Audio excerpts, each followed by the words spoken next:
अस्सलाम वालेकुम and welcome to my channel ARY digital पर हाल ही में नशर होने वाला ड्रामा जैसे आपकी मर्ज़ी की फ़र्स्ट एपिसोड ने क्या धमाकेदार ओपनिंग की है, क्योंकि इस ड्रामे के स्टार्ट में ही अलीज़े यानी कि दुर्र फ़िशां कुछ वुमेन इंडिपेंडेंस से रिलेटेड, वुमेन फ्रीडम से रिलेटेड बातें कर रही होती हैं कि फ़ीमेल्स को भी इक्वल राइट्स होने चाहिए, बल्कि हैं हमारे कंट्री में फ़ीमेल्स को पीछे छोड़ दिया जाता है या उसकी सुनी नहीं जाती है, तो वो फ़ीमेल राइट्स से रिलेटेड ही बातें कर रही होती है। अपनी मर्ज़ी चलाना हमारा हक़ है, यानी कि फ़ीमेल्स का हक़ है, यही सब बातें बता रही होती है काफ़ी सारी फ़ीमेल्स को भी, जिनमें कुछ मेल्स भी होते हैं, और वो यही बोल रही होती है कि फ़ीमेल का हक़ है कि वो अपनी मर्ज़ी चलाएँ।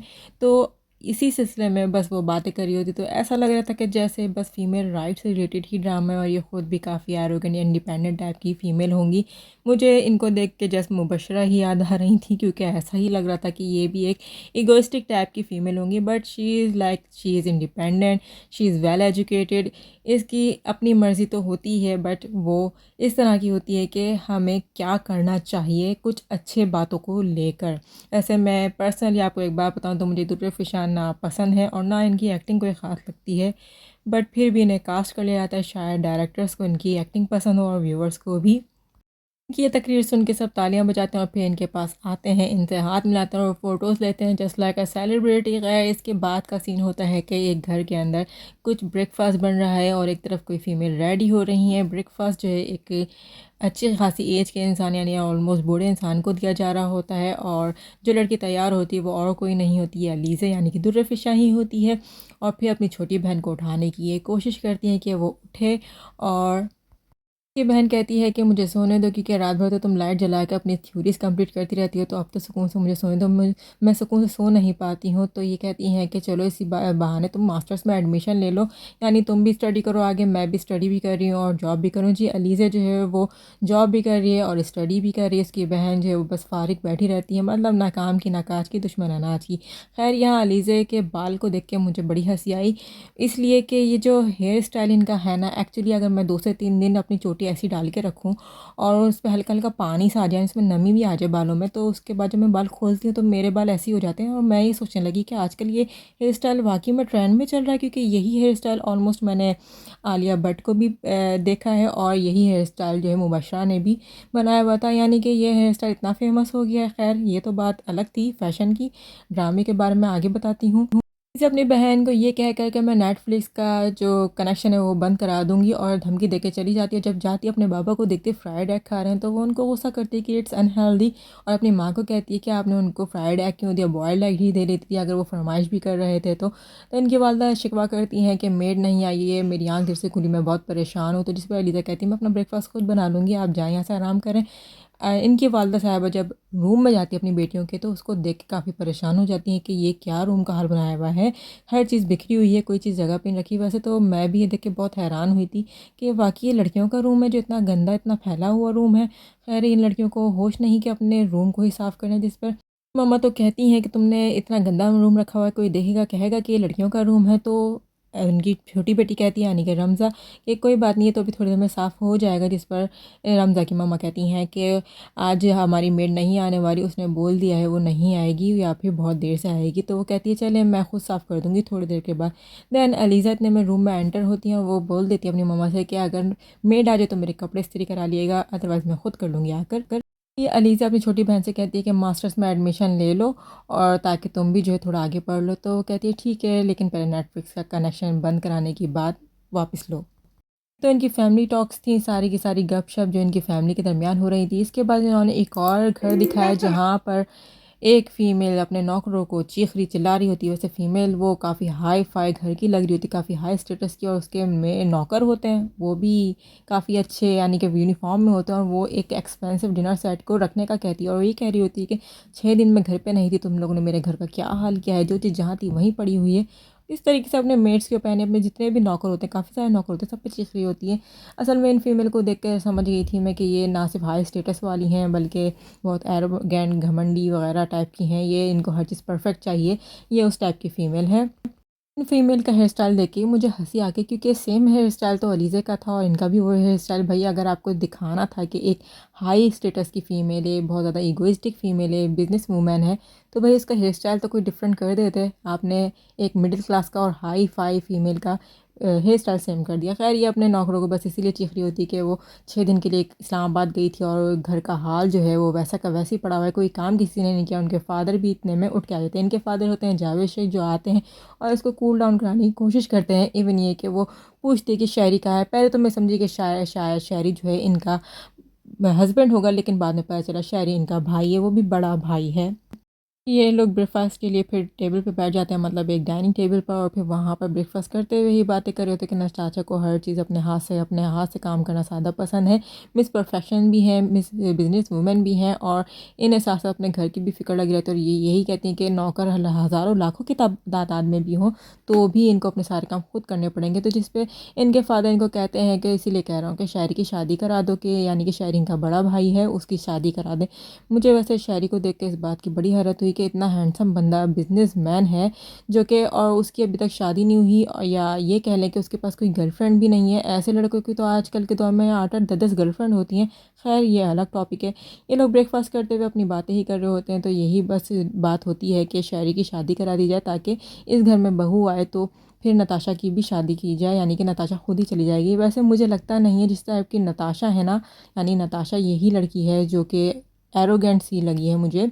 तो ये नताशा जिस टाइप की है, आई डोंट थिंक सो कि शायरी की वाइफ़ के आने के बाद ये घर छोड़ के जाएगी, यानी कि शादी करके जाएगी, बल्कि ये तो मुझे ऐसा लगता है कि अपनी भाभी का ही जीना हराम कर देगी, नाक में दम कर देंगी। इसकी आदत ही कुछ ऐसी है। उसके बाद अलीज़ा को अपने ऑफिस में दिखाते हैं और फिर इनके कोई मैनेजर होते हैं, वो इनको कॉन्ग्रेट्स करते हैं क्योंकि एसबीएल बैंक के मेगा प्रोजेक्ट का ऑफ़र इन लोग को मिल जाता है, और ये लोग बहुत खुश होती हैं और खुशी के मारे ये लोग रेस्टोरेंट चली जाती हैं सेलिब्रेट करने के लिए।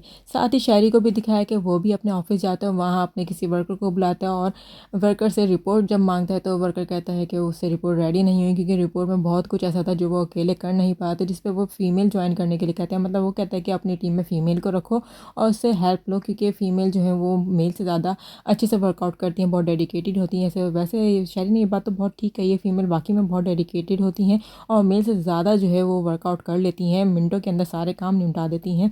तो उसका वर्कर ना चाहते हुए भी फ़ीमेल को ज्वाइन ही करता है। ख़ैर यहाँ शायरी को देख के मुझे ऐसा लग रहा था कि ये भी बहुत एरोगेंट टाइप का होगा, बहुत स्ट्रिक्ट होगा और बहुत चूज़ी टाइप का होगा, जैसे होते हैं अक्सर लोग मिस्टर परफेक्ट टाइप, वैसा ही होगा। बट शायरी जब आगे हमने मज़ीद देखा तो शायरी मुझे काफ़ी डिफरेंट लगा, स्पेशली अपनी बहन से ज़्यादा तो डिफरेंट ही है। उसके बाद अलीज़ा को दिखाते हैं कि वो छोटे से रेस्टोरेंट में बैठी हुई कुछ जूस वगैरह पी रही होती हैं, I think milk shake P रही होती हैं, और उनके साथ कोई लड़का भी होता है जो उनका दोस्त होता है, जिसे वो 4 साल से जानते हैं। इसका नाम सलमान है, और ये सलमान जो है कुछ शादी की और लव रोमांस की बातें कर रहा होता है, कुछ मीठा खाने की बातें कर रहा होता है, क्योंकि अलीज़ा को प्रमोशन मिली होती है। अलीज़ा एक वेल इंडिपेंडेंट फ़ीमेल भी है और साथ में जॉब भी कर रही है, पढ़ भी रही हैं। मतलब ये बहुत अच्छी एक फ़ीमेल है, लाइक हम जिसको कह सकते हैं कि मिस परफेक्ट, या ये कह सकते हैं कि ये बहुत वेल सेटल्ड लड़की है। बट ये मिडिल क्लास से रिलेट करती है, और शायरी जो है वो हाई फाई लड़का है, यानी कि वो एक हाई क्लास से रिलेट करता है। तो अलीज़े और सलमान की जो यहाँ बात होती है, तो वो दरअसल इनकी शादी से रिलेटेड ही बात हो रही होती है, और अलीज़े कमिटमेंट कर चुकी होती है शायरी के सलमान के साथ कि वो उससे शादी करेगी। बाद दोपहर के वक्त अलीज़े की वालदा जो हैं वो कबाब वगैरह बना रही होती है, उनकी बेटी दोपहर के टाइम नाश्ता करने आती है। बड़ी अजीब बात लगी, इनकी बेटी इतनी बिगड़ी, इतनी सुस्त है। खैर जो भी है, वो इनकी वालदा इसको ताने देना शुरू कर देती हैं। ताने तो नहीं देती, खैर बोलना शुरू कर देती कि तुम्हारी उम्र की लड़कियों की शादियाँ हो चुकी हैं और तुम हो के घर में बैठी हुई हो, ना पढ़ रही हो ना जॉब कर रही हो, मैं तुम्हारी या तो शादी कर देती हूँ। तो इनकी बेटी यानी कि रमज़ा बोलती है कि ओ मम्मी, आप पहले मेरी शादी करने से पहले तो आपको अलीज़े की शादी करनी पड़ेगी, वो मुझसे बड़ी है। तो वो कहती हैं अलीज़े वेल सेटल्ड है, उसने अपने आप को बिज़ी रखा हुआ है, वो बहुत अच्छी लड़की है कि वो हर काम कर लेती है, उसको कुछ बोलने की ज़रूरत नहीं पड़ती, कि वो जॉब भी कर रही है, वो पढ़ भी रही है, तो उससे मुझे कोई शिकवा नहीं है, लेकिन उसकी शादी भी हम कर देंगे। बट तुम जिस तरह की हो, लेज़ी हो और घर में रहती हो और कुछ नहीं कर रही, तो इस हिसाब से तुम्हारी शादी करनी पड़ेगी। जिस पर वो बड़ी, वैसे मैं एक बात बोलूँ, बहुत बेकार एक्टिंग की है इनकी छोटी बेटी रमज़ा ने तो। खैर जो भी था, आगे इनकी माँ इनको बोलती हैं कि तुम या तो पढ़ो वरना मैं तुम्हारी शादी कर दूंगी या फिर घर के काम करो। तो ये कहती है कि और घर के काम तो हम ससुराल जाके भी सीख लेते हैं बेटा, ससुराल जाके से मार पड़ती है, घर के काम सीखते सीखते ताने सुनने पड़ते हैं सास के, ऐसे नहीं सीखा जाता काम, फिर रोना धोना सब कुछ मच जाता है। खैर इनकी रमज़ा जो है वो कहती है कि मेरी फ्रेंड की शादी हो रही है तो मुझे नए कपड़े चाहिए, तो वाला साहब तो यही कह देती हैं कि जो पुराने उन्हीं में गुजारा करो। तो ये कहती है कि नहीं मैं तो फिर अलीज़े से मांगूंगी, तो ये मना कर देती हैं क्योंकि इन्हें पता है अलीज़े ये अपनी छोटी बहन की हर फरमाइश हर ख्वाहिश पूरी करती है, तो इसलिए ये उसको सख्ती से मना करती है कि ख़बरदार जो अलीज़े से बात की तुमने कपड़ों की तो। खैर नेक्स्ट सीन में ये दिखाया गया है कि जावेद शेख साहब जो होते हैं यानी कि शहरी के फादर, वो बैठे हुए एक रेस्टोरेंट में अपने दोस्तों से बातें कर रहे होते हैं कि यहाँ पे एक दोस्तों की ही गेट टुगेदर होती है। तो अपने दोस्त से बातें करते करते ही कहते हैं कि मुझे शहरी की फ़िक्र है कि मैं उसकी शादी करना चाह रहा हूँ, उसके लिए लड़की ढूंढ रहा हूँ। तो ये साहब इनको बताते हैं कि उनकी नज़र में एक लड़की है, एहतशाम मुद्दीन की लड़की है, बहुत प्यारी है, और साथ ही बातों बातों में ये फैमिली फ़ोटो भी दिखा देते हैं। और जो हमदानी साहब यानी कि जावेद शेख साहब, इनको पसंद आ जाती है लड़की, और वो कहते हैं कि हाँ भाई एहतशाम तो वैसे ही वाकई में काफ़ी अच्छा इंसान है और इनकी फैमिली काफ़ी अच्छी है, यानी फैमिली बैकग्राउंड लाइक के पढ़े लिखे लोग हैं, जॉब करते हैं, इंडिपेंडेंट लाइफ है और कोई झमेला वमेला नहीं है इनकी लाइफ में।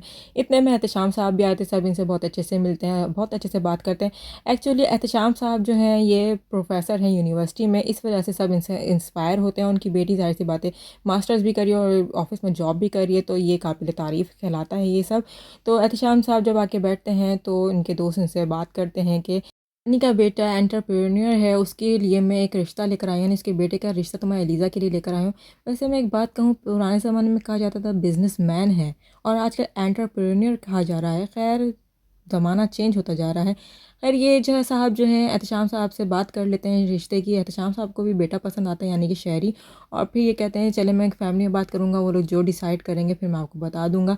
और इस तरीके से फिर एहतशाम साहब अपनी बीवी को दिखाते हैं शहरी की फ़ोटो और बताते हैं कि ये बिज़नेसमैन है, बहुत अच्छा है, वेल सेटल्ड है और ये लोग हमारे यहाँ शादी करना चाह रहे हैं। लेकिन इनकी बीवी को एक छोटी सी टेंशन ये होती है कि ये लोग हाई स्टेटस के बिज़नेस लोग हैं, यानी कि बिज़नेस करते हैं, तो क्या इनको हमारे जैसा घर, हमारे जैसे लोग पसंद आ जाएंगे कि हमारी बेटी और हमारा घर, जिस तरह के हम लोग मिडिल क्लास टाइप के लोग हैं। तो एहतशाम साहब कहते हैं कि नहीं ऐसा तो नहीं होना चाहिए, क्योंकि इन्हें पसंद आ गए, अगर हम अलीज़े पसंद आ गए और अलीज़े को शहरी पसंद आ जाता है तो फिर तो कोई मसला नहीं होना चाहिए। शायद यहाँ पर वही मैं भी जो सोच रही थी बात के, हाई स्टेटस एक तरफ और दूसरी तरफ मिडिल क्लास लोग हैं, एक तरफ पढ़े लिखे लोग हैं, दूसरी तरफ भी पढ़े लिखे लोग हैं, एक तरफ बिजनेस मैन लोग हैं और एक तरफ जॉब वाले लोग हैं। क्या स्टेटस मैचअप हो पाएंगे? बट ये तो खैर ड्रामे है, ड्रामे में तो ये सब दिखाना होता है कि दो अलग अलग स्टेटस के लोग किस तरीके से मिलते हैं।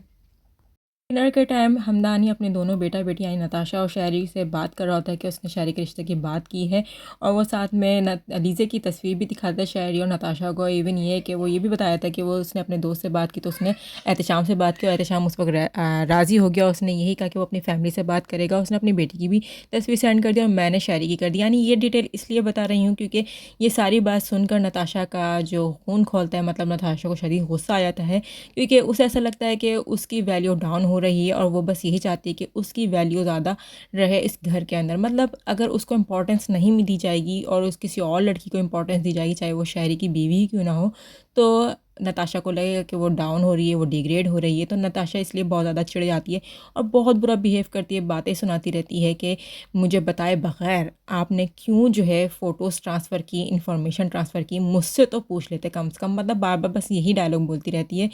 हमदानी साहब नताशा को बहुत समझाने की कोशिश करते हैं, शहरी भी समझाने की कोशिश करते हैं, लेकिन नताशा कूल डाउन नहीं होती, बस यही बार बार बोलती रहती कि उसे क्यों नहीं बताया सबसे पहले, मतलब उसे ही बताना चाहता है। इवन अगर आपने बात भी की थी तो पहले मुझे बताते कि हाँ मैंने ये लड़की देखी है या मैंने इसके लिए बात करी है, तो आपने मुझे उसी वक्त क्यों नहीं बताया। मतलब इंसान सो भी रहा हो तो सोते हुए भी नताशा को बताए कि बहन मैं सो रहा हूँ, बेटा मैं सो रहा हूँ, तुम याद रखना कि मैं सो रहा हूँ।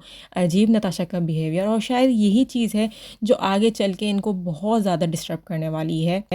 ताशा साहबा तो गुस्से में डिनर छोड़ के चली जाती हैं, शहरी उसके पीछे पीछे उसको मनाने जाता है और ऐसे ही मनाता है कि जैसे सबसे ज़्यादा उसकी ही वैल्यू है इस घर के अंदर। वो कहती है तुम्हारी जगह कोई नहीं ले सकता, तुम क्यों फालतू के अंदर जो है डाउन हो रही हो और स्ट्रेस ले रही हो, तुम बहुत गुस्से में होने लग गई हो, लेकिन बेफिक्र रहो तुम्हारी मर्ज़ी के बगैर शादी नहीं होगी। मतलब उसको बहुत ज़्यादा अच्छे से बात करता है कि वो सही हो जाए, ठीक हो जाए, अपना मूड ठीक कर ले, क्योंकि नताशा की सबसे ज़्यादा वैल्यू इस घर में है। भाई ये बात याद रखिएगा आप भी।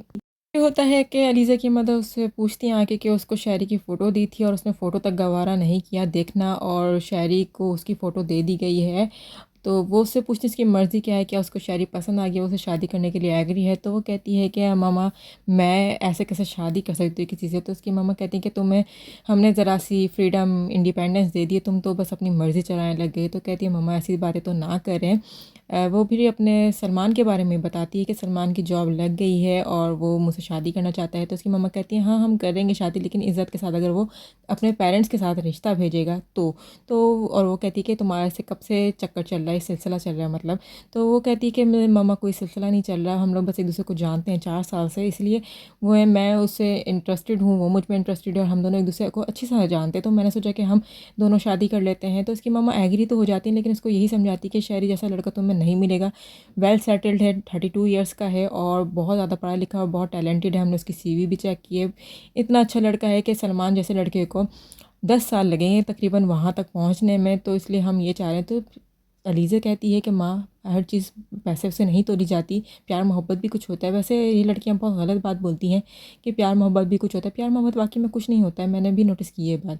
खैर सलमान की अभी अभी जॉब लगी है, तो अलीज़ा फ़िलहाल तो यही कह के टाल मटोल कर देती है, लेकिन वो यही कहती है कि वो सलमान से ज़रूर बात करिए एक दफ़ा कि वो अपने पेरेंट्स को भेजे रिश्ता लेकर। और फिर उसके मदर कहती हैं कि हाँ तुमने डिसाइड कर लिया तो ठीक है कर लो शादी उससे। लेकिन अलीज़ा कहती है सलमान की मदर अगर रिश्ता लेकर आती हैं तो डिसीजन तो मेरे पेरेंट्स को ही लेना है, मतलब जो मेरे पेरेंट्स चाहेंगे वही होगा, आपकी मर्ज़ी के बगैर मैं ये शादी नहीं करूँगी।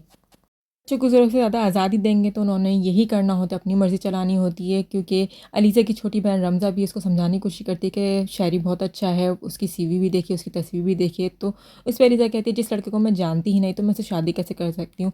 भाई जानने का क्या करना है आपको, शादी है शादी कर लो, शादी के बाद ही जान लेना। लेकिन लड़कियों को ये बात समझ नहीं आती। खैर उसके बाद क्या होता है, हमदानी साहब अपने बच्चों से फिर वही बातें कर रहे होते हैं। खैर हमदानी साहब शायरी को समझाते हैं कि मैं ये नहीं कह रहा कि तुम इसी लड़की की शादी करो, मैं तुम्हें कह रहा हूँ कि इस लड़की को देखो, इसके बारे में जानो, इसको समझो, मतलब चेक करो कि कौन है, पढ़ी लिखी है, नताशा की तरह ही है ये भी।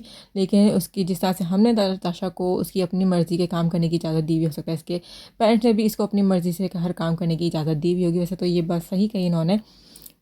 आरिफ अलीज़ा की फ़ोटो देखता है तो उसको अलीज़ा पसंद आ जाती है और वो बोल देता है कि हाँ मुझे लड़की पसंद है, अगर वो लोग एग्री हो जाए, उनको मैं पसंद आ जाऊँ तो फिर आप आगे बढ़ाएं बात को।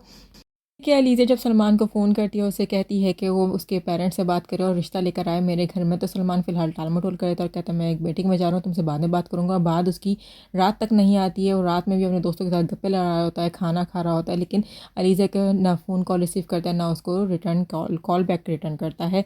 इवन ये कि उनके मैसेजेस बस चल रहे होते हैं और अलीज़ा को कोई ठोस जवाब नहीं देता कि वो कब रिश्ता लेकर आ रहा है, कब शादी की बात कर रहा है। ये साहब अपनी बेटी नताशा के साथ शायद ब्रेकफास्ट कर रहे होते हैं और वो उससे सॉरी करते हैं, कहते हैं कि मैं तुम्हें बताया नहीं, लेकिन सॉरी टू से मैं तुम्हें हर्ट किया है तो इसलिए मुझे माफ़ कर देना। तो नताशा कहती है बात सॉरी की नहीं है, आपने बस किसी लड़की की फ़ोटो देखी और उसके लिए आगे बातचीत कर दी। यानी कि नताशा का कहने का मतलब ये था कि आपने किसी लड़की की फ़ोटो देखी और उसी वक्त उसके फादर से भी बात करी रिश्ते की और अपने बेटे की भी फ़ोटो ट्रांसफ़र कर दी और आपस में रिश्ते की बातचीत कर ली और मुझे बताया तक नहीं, मुझे फ़ोन कॉल तक नहीं की। तो जिस पर शायरी साहब हमदानी साहब कहते हैं कि मैंने तुम्हें मैसेज किया था, तुम उस वक्त बिज़ी थी इसलिए बात नहीं हो पाई। तो नताशा कहती है कि आपने उस वक्त मुझे अगर कॉल करी थी और मैं बिज़ी थी तो थोड़ा वेट कर लेते, शाम तक का वेट कर लेते कि हम शाम में आके बात करते हैं। यानी कि अगर आपने फ़ोटो देख ली थी तो इवन शाम को आके मुझसे डिस्कस करनी चाहिए थी, पहले पहले उसके पेरेंट्स से बात नहीं करनी चाहिए थी। क्योंकि मैंने भी कुछ लड़कियां देखी हैं जो हमारी अपनी क्लास की हैं और जो कि उस लड़की की क्या क्लास है, उसका क्या स्टेटस है। असल में नताशा का मूड ही इसी बात पे ऑफ हुआ है कि जो लड़की हमारे स्टेटस की नहीं है, बिज़नेस वूमेन नहीं है, जो अमीर नहीं है, करोड़पति नहीं है, अरबपति नहीं है, उस लड़की से हम कैसे शादी कर सकते हैं। क्योंकि इनकी क्लास अलग है, उन लोगों की क्लास अलग है, स्टेटस का बहुत ज़्यादा डिफरेंस आ रहा है। तो इस वजह से नताशा का मूड ऑफ हुआ है। खैर नताशा तो यहाँ अपनी फ्रेंड्स के बारे में कुछ बोल रही होती कि उसने अपनी फ्रेंड्स को देखा और वो चाहती है कि उनकी फ्रेंड में से किसी एक को चूज़ किया जाए। नानी साहब नताशा को समझाते कि तुम ओवर रिएक्ट हो रही हो, हमने सिर्फ फ़ोटो शेयर की है, अभी तो उन्होंने अपनी बेटी को फ़ोटो नहीं दिखाई और वहाँ से कोई जवाब नहीं आया है, तुम अभी से इतना कुछ सोचने लगी हो, हमें तुम्हारी शादी की भी फ़िक्र है। असल में जब नताशा से उसकी शादी का बोलते हैं तो मुझे तो इस बात की टेंशन होती है कि इससे शादी कौन करेगा। मीन्स इतनी ज़्यादा इंडिपेंडेंट और इतना ओवर रिएक्ट करने वाली, हर चीज़ को परफेक्ट चाहिए, अपनी चलाती है, तो इससे शादी कौन करेगा भाई। क्योंकि इसको देख के तो मुझे मुबशरा की याद आई जा रही बार बार कि हमदानी साहब नताशा और शहरी लिविंग रूम में बैठे हुए बात ही कर रहे होते हैं। उनके नौकर आता है, उससे कुछ गड़बड़ हो जाती है तो जिस पे नताशा उसको बहुत डांटती है। तो हमदानी साहब उसको मना करते हैं। मीन्स के बस नताशा की ये आदत होती है हर किसी को रोकना टोकना अपने घर वालों के अलावा, और हर किसी को बस बातें सुनाते रहना, क्योंकि काम परफेक्ट नहीं होता तो वो ऐसी बातें सुनाती रहती है। खैर हमदानी साहब बोलते हैं कि वो इस टेंशन में है कि एहसन साहब का अभी तक फ़ोन क्यों नहीं आया, यानी एहतशाम साहब ने अलीज़े को लेकर कोई हमें पॉजिटिव जवाब क्यों नहीं दिया या कोई निगेटिव जवाब अभी तक क्यों नहीं दिया। तो नताशा बोल देती है कि हो सकता है उनकी बेटी को कोई और पसंद हो, या फिर वो लोग जो है हमारे अपने आप को हमारे स्टेटस के काबिल ही ना समझ रहे हो। वैसे मैं यहाँ नताशा की इस बात की तारीफ़ करूँगी कि ये बड़ी ज़हीन है। इन्हें ये बात समझ में आ गई कि अलीज़े का या तो अपना स्टेटस की वजह से वो इनके साथ हाँ नहीं कर रहे हैं शादी के लिए, या फिर अलीज़े का कोई ना कोई अफेयर होगा कहीं ना कहीं। यानी नताशा वो बात समझ गई जो बाकी लोग समझ नहीं पा रहे हैं। जिस पर शहरी कहता है कि डैड अगर उनका कोई जवाब नहीं आता इट्स ओके, यानी कि लड़कियों की क्या कमी है। तो नताशा भी कहती है कि वो अपनी फ्रेंड से बात करेगी उनकी तरफ से अगर कोई रिस्पॉन्स नहीं आया तो। लेकिन शहरी ये हमदानी साहब है कि ये तो अलीज़े के पीछे पड़ गए हैं, यानी कि इन्हें अलीज़े पसंद आ गई अपनी बहू के तौर पे, इसीलिए वो कहते हैं कि नहीं मैं अभी 2 दिन और इंतज़ार करूँगा, 2 दिन तक देखूँगा कि उनकी तरफ से कोई जवाब आता है या नहीं आता है। भाई इनको तो अलीज़ा पसंद आ गई है, मैं तो यही सोच रही थी कि क्या ससुर हैं ये। जिस तरह की नताशा है, क्या अलीज़े नताशा एक घर में रह पाएंगी? कि एहतशाम साहब और उनकी वाइफ भी अपने घर में ब्रेकफास्ट करते हुए शहरी के बारे में बात कर रहे होते हैं। उनकी वाइफ तो ये कह रही थी इतना अच्छा लड़का हाथ से चला ना जाए। अलीज़ा से पूछें कि वो क्या कहती है सलमान से रिलेटेड, कि उसकी सलमान से बात हुई या नहीं हुई। और जब एहतशाम साहब अपनी बेटी से पूछते हैं तो अलीज़ा कह देती है कि उसकी नई नई जॉब लगी है इसलिए उसको थोड़ा टाइम लगेगा, थोड़ा सब्र करें। तो उसकी मदर कहती हैं जल्दी जवाब दो क्योंकि हमें आगे भी जवाब देना है, तुम्हारे से हमें देर नहीं करनी है। और वैसे मुझे अलीज़ा की बात तो सही लगी है कि अभी तो जॉब लगी है, जुम्मा 8 दिन हुए हैं, इतनी जल्दी कौन इंसान है जो अपने घर में शादी की बात करता है। खैर अलीज़ा अपने सपोर्टियम के बारे में कहती है कि उसके सपोर्टियम में तो वो होटल जा रही है, और होटल जाती है तो वहीं शहरी साहब इससे टकरा जाते हैं। मतलब शहरी और ये जो है एक दूसरे को आमने सामने देखते हैं, और शहरी साहब तो बस इनके दीवाने हो जाते हैं। जब इसको लाइव यानी कि फ़ेस टू फेस देख लेता है तो वो इसका दीवाना हो जाता है। आगे इन्होंने यही दिखाना है कि शहरी को अलीज़ा पसंद आ जाएगी और वो यही कहेगा कि मुझे शादी करनी है तो अलीज़ा से ही करनी है, और फिर वो अलीज़ा से मिलेगा। यानी कि आई थिंक अलीज़ा जो है वो मना कर देगी शादी से, लेकिन शहरी जो है वो अलीज़ा से किसी ना किसी तरीके से मिलता रहेगा, किसी ना किसी बहाने उसको जानने की कोशिश करेगा।